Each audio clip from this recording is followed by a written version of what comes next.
د امام طحاوي رحمه الله په هغه کتاب کې چې شامل درس دی چې شرح معاني الاثار نومیږي، دا هغه په کتاب کې 3 نمبر روایت په هغه کې سقط راغلی دی. یو راوي د مابین څه په نسخو کې غورځېدلی او در درس لاندې کومې نسخې دي په هغوی ټولو کې هغه راوي نسته. د مکتبو والا دې شي ته هم الحمد لله رب العالمين والصلاة والسلام على خير خلقه محمد وآله وصحبه أجمعين. أما بعد، نن د تحقیق په باب کې یوه بله دقیقه موضوع چې هغه په کتابونو کې کله کله سقط یا سقط دا راځي، یو شی غورځېدل سوی، کله تصحیف راځي، یو لفظ په بل لفظ بدل سوی، او کله زیادت راځي. دغه یو علم دی، یو باب دی د علم. نن موږ د امام طحاوي ابو جعفر احمد بن محمد ابن سلامه ابن عبد الملك ابن سلمة الأزدي الحجري المصري الطحاوي رحمه الله. طحاوي رحمه الله چې د حنفیو په محدثینو کې یو ډېر عظیم الشان رتبه او مقام لري. د هغه په کتاب کې 3 نمبر روایت د امام طحاوي رحمه الله په هغه کتاب کې چې شامل درس دی چې شرح معاني الاثار نومیږي، د هغه په کتاب کې 3 نمبر روایت په هغه کې سقط راغلی دی. یو راوي د مابین څه په نسخو کې غورځېدلی دی. د بعضو نسخو د غلطۍ د وجې څخه هغه یو راوي غورځېدلی، هغه نسته، خو دا راوي په حقیقت کې دلته وجود لري. هغه روایت یو وار وایم، بیا ټولې هغه نسخې چې زموږ مطبوعې راویلې او در درس لاندې کومې نسخې دي په هغوی ټولو کې هغه راوي نسته. او چې په کومو نسخو کې سته هغه بیا زه درته وایم چې په کومه نسخه کې سته. خبره باندې مسر خلاص. دا خبره ده چې د امام طحاوي رحمه الله په 3 نمبر روایت کې یو راوي غورځېدل سوی دی، یعنې په حقیقت کې ستا، خو په تمامو متداولو نسخو کې وجود نه لري، او دا خطا ده. باید د مکتبو والا دې شي ته هم فکر وکړي. هغه روایت دغه روایت زه سند وایم: حدثنا ابراهيم قال حدثنا عيسى بن ابراهيم قال حدثنا عبد العزيز بن مسلم القسملي يا القسملي قال حدثنا مطرف عن خالد بن ابي النوف. دلته یو راوي سته، خالد بن ابي نوف، په بعد دلته عن سليط سته، دا سليط غورځېدل سوی دی.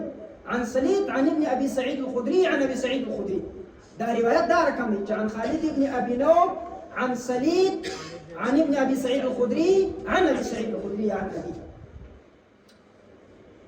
خالد بن ابي نوف عن سليط عن ابن ابي سعيد الخدري عن ابي سعيد الخدري. خدلته په مطبوع نسخو کې څنګه راغلی دی؟ خالد بن ابي نوف عن ابن ابي سعيد الخدري. دا یو راوي چې سليط دی، د سليط نوم سليط بن ایوب دی، دا غورځېدل سوی دی په دا په ټولو نسخو. په چا کې؟ الا یوه نسخه ده، هغه بیا ذکر شوې.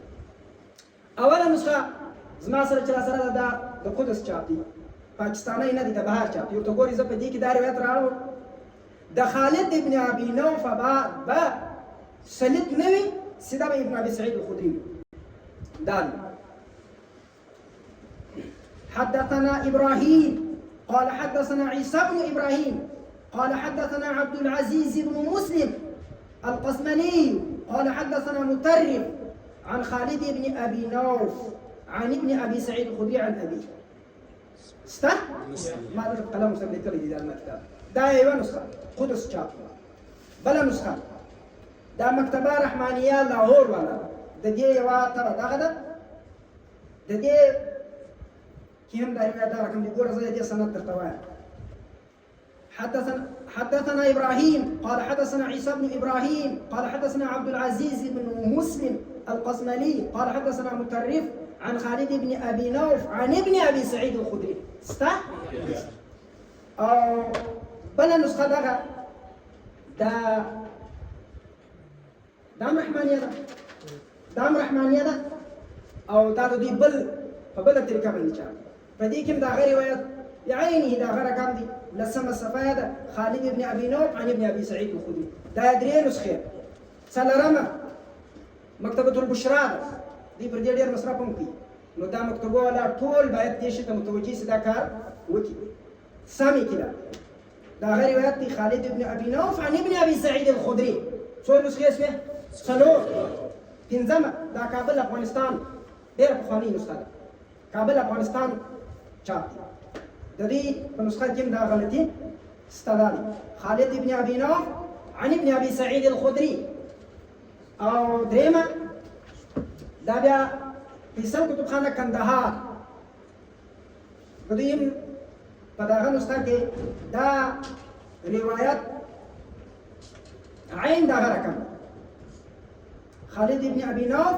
عن ابن ابي سعيد الخدري یو لسمه صفحه نو اوس موږ خبره دا وکړه چې په دغه ځای کې دغه راوي دا ستا خو په دې نسخو کې ذکر نه دی او دا خطا ده ساعت راغلی اوس ګوري دا یو دعوه ده دا دعوې خلک د خلکو سره په مراعات نه مني چې زه ښه سړی یم ما وویل تېره سره ومنه د دې دپاره به ته دلایل راوړې اوس زه دلیل به راوړې معقول دلیل به راوړې او داسې دلیل به راوړې چې سامع ته اطمینان ورکړي اطمینان بخشه به دلیل به راوړې زه دې ته دلایل وایم زما سره پر دې خبره راسره درې قراین دي درې دلایل دي یو دلیل دا چې دغه روایت عین دغه روایت دغه امام طحاوي عین دغه روایت دغه امام طحاوي راوړی دي په خپل احکام القرآن کې اول جلد دونیوي صفحه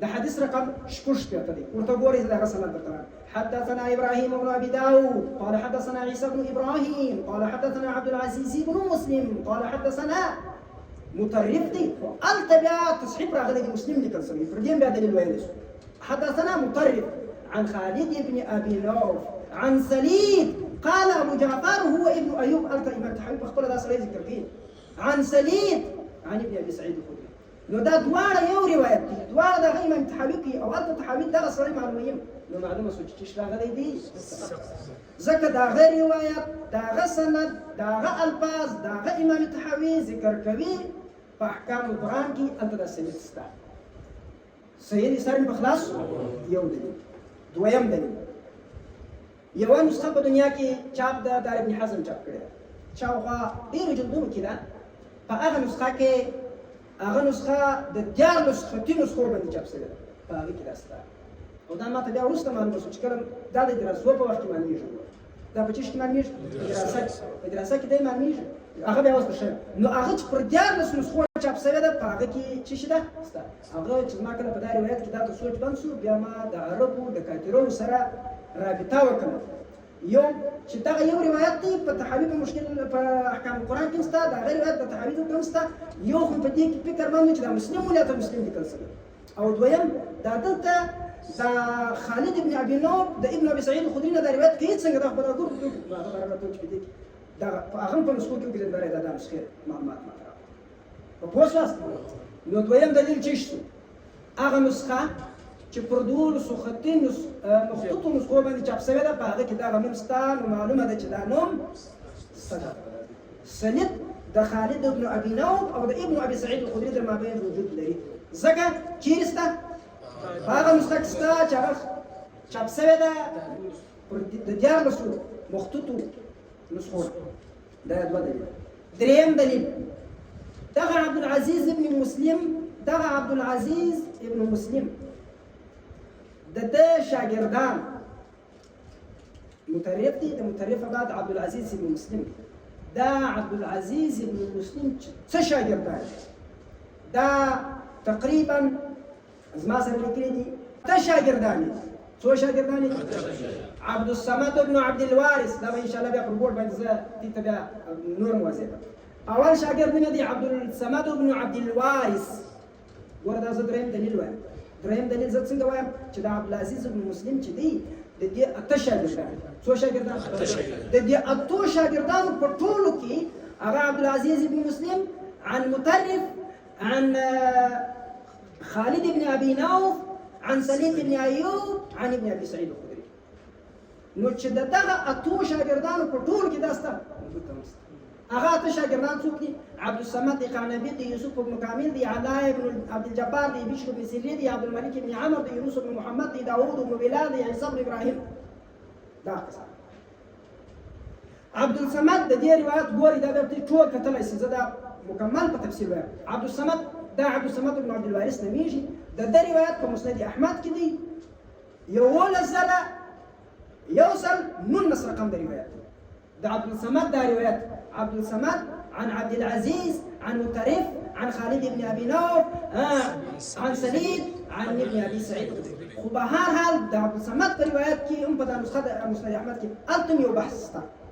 دا د مسند احمد دغه روایت بیا په تعذیب الکمال کې علامه مزي رحمه الله په اتم جلد یو څو شپږ صفحه کې راوړي دا غیر روایت ده. او د خطیب بغدادي یو کتاب دی موضح واوهام جمع والتفريق هغه کتاب کې راوړي. نو د عبد الصمد روایت په دوه کتابونو کې او بل قعنبي دي پیژنې څوک دي؟ عبد الله بن مسلمة بن قعنبي القعنبي چې د امام مالک په شاګردان کې د روایت چې دی هغه ابو بشر اسماعیل بن عبد الله سمويه باندې چې مشهور دي د یو کتاب دی د فواید په نامه دی 88 رقم باندې دا روایت راوړي. او په تعذیب الکمال کې 11 جلد صفحه 314 باندې دا روایت موجود دی. او د ابن بشران په مالک کې په 38 رقم باندې موجود دی. او بیهقي په سنن کبرا کې په 1214 رقم باندې د قعنبي روایت. نو د قعنبي روایت په فواید تعذیب الکمال ابن بشران بیهقي څلورو کتابونو کې دي. په هغو ټولو کې دغه سليط بن ایوب بیاسته. یوسف بن کامل د دې روایت ابو بکر الاسرم په خپل سنن کې راوړی دی. یوسف بن کامل دام د عبدالعزیز شاګرد دا رقم علاء بن عبد الجبار او بشر بن سري د دې دواړو روایت بیهقي په خلافیات کې چې رقم د روایت 929 او عبد الملك بن عمرو د دې روایت امام نسائي رحمه الله المجتبى يا المجتنى يمني سيدنا ديني چې خلک مجتنیات کتاب راوړي مجتنى يمني فالمجتبى يا المجتنى او دا رقم په سنن کبرا په دواړو کې راوړي. په مجتبى کې د روایت رقم 301 او په سنن کبرا کې د دې روایت 319 رقم. دا رقم د بل شاګرد یونس بن محمد دی. دا غیر روایت په مسند ابي علاء الموصلي کې دی. رقم د روایت 404 او داوود بن بلال د روایت په تعذیب الاثار د امام طبري کې دی. مشهور مفسر طبري یو زر دو پنځوس د حدیث رقم دی. او بل شاګرد اخر دا عيسى بن ابراهيم او عيسى بن ابراهيم هغه د امام طحاوي روایت دی. د عيسى بن ابراهيم الصاد دا غي واز طحاوي په طحاوي کې د روایت ده. خو د طحاوي په احکام القرآن کې او د طحاوي په معاني الاثار شرح معاني الاثار هغه دا غي روایت چې په معاني الاثار شرح معاني الاثار کې دی هغه کې نسته او چې په احکام القرآن کې دی. الته خالد بن ابي نوف په بعد سنتسته. نو معلومه سواله چې د عبدالعزيز بن مسلم تمام شاګردان ذکر کوي او خپل عيسى بن ابراهيم هم الته ذکر کوي چې په احکام القرآن کې روایت دي. نو دلته چې راغلي دي څو دلایل شول؟ یو دلیل چې شو یو دلیل دا شو چې احکام القرآن کې تحویر راوړي. دویم دلیل دا شو چې پر کومه نسخه پر څو دیار نسخه چاپ شوی د پاکستان.